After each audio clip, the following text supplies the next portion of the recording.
Sir నమస్తే sir. నమస్తే అండి. లాయర్ శేషగిరి గారు మనతో ఉన్నారు. సార్ చెప్పండి. నమస్తే అండి. నేను గుంటూరు బార్ అసోసియేషన్లో గత 12 సంవత్సరాల నుంచి ప్రాక్టీస్ చేస్తూ ఉన్నాను. ఈ క్రమంలో అనేకమైనటువంటి కేసులు క్రిమినల్ కానీ సివిల్ కేసులు కానీ చేసి ఉన్నాం. అదేవిధంగా హ్యూమన్ రైట్స్ కానీ మహిళా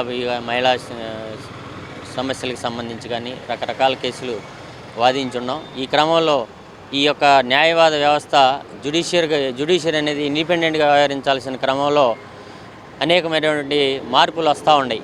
మనం సపోజ్ తీసుకుంటే డ్రకోనియన్ లాస్ న్యాయవాదులు వృత్తికి సంబంధించి కూడా ఈ మధ్యకాలంలో అనేకమైనటువంటి మార్పులు తీసుకురావని చెప్పి కేంద్ర ప్రభుత్వం తీసుకుంటా ఉంది చర్యలు. అదే అమెండ్మెంట్ రకరకాలుగా తీసుకురావాలని చెప్పి ప్రయత్నం చేస్తూ ఉన్నది. దీంట్లోనే భాగంగా సెంట్రల్ గవర్నమెంట్ కూడా జ్యుడిషియరీ అనేది ఇండిపెండెంట్గా ఉంది. ఆ ఇండిపెండెంట్గా ఉన్న దాన్ని కూడా దాంట్లో కూడా చొరబడి గవర్నమెంట్ ఎవరి వ్యవస్థల్ని వాళ్ళు 3 వ్యవస్థలు ఉన్నాయి మనకి: జ్యుడిషియరీ, ఎగ్జిక్యూటివ్, ఇవన్నీ కూడాను ఎవరికి వాళ్ళు ఇండివిజువల్గా వ్యవహరించే క్రమంలో ఒక వ్యవస్థని ఇంకొక వ్యవస్థ మీద ప్రభావం చూపిస్తూ ఉంటుంది. కాబట్టి జ్యుడిషియరీ అనేది ఇండిపెండెంట్గా వ్యవహరించాల్సిన అవసరం చాలా ఉన్నది.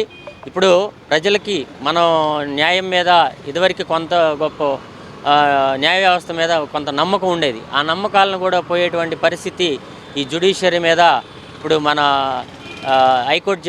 ఢిల్లీ హైకోర్టు జడ్జి ఇల్లు తగలబడిన క్రమంలో ఆ ఇంట్లో చాలా నోట్ల కట్టల్ని కనుగొనడం జరిగింది. ఈ పోలీసు వారు ఆ నోట్ల కట్టల్ని హ్యాండ్ ఓవర్ చేసుకొని వారి మీద కేసు కూడా ఇంతవరకు కట్టకుండా ఆ కేసుని ఈ హైకోర్టు జడ్జి గారిని బదిలీ చేయడం జరిగింది.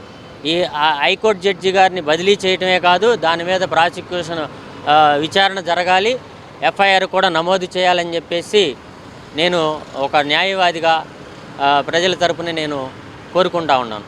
కాబట్టి ఈ న్యాయ వ్యవస్థ మీద నమ్మకం కలగాలంటే ఇలాంటి వ్యక్తుల మీద, ఇలాంటి జడ్జిల మీద కూడా చర్యలు తీసుకోవాలి. ఆ చర్యలు తీసుకుంటే మిగతా వాళ్ళు కూడా సరైన రీతిలో వ్యవహరిస్తారని చెప్పేసి నేను తెలియజేస్తున్నాను. ఈ కేసులు క్రమంలో కూడాను ఈ కేసు ఈ కోర్టు కాదు ఇంకో కోర్టు కాదు హైకోర్టు కాదు సుప్రీంకోర్టు చివరిగా ఉంటా ఉంది.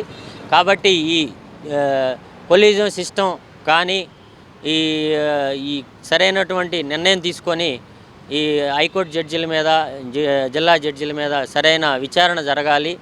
విచారణ జరిగితేనే ఈ న్యాయ వ్యవస్థ ఒక దారిన పడి చక్కగా ప్రజలు మళ్ళీ మనల్ని పొందాలనేది అవకాశం ఉంటుంది. కాబట్టి ఆ విధంగా చర్యలు తీసుకోవాలని చెప్పేసి నేను మీ TV20 సభ ముఖంగా నేను తెలియజేసుకుంటున్నాను. Okay sir, thank you.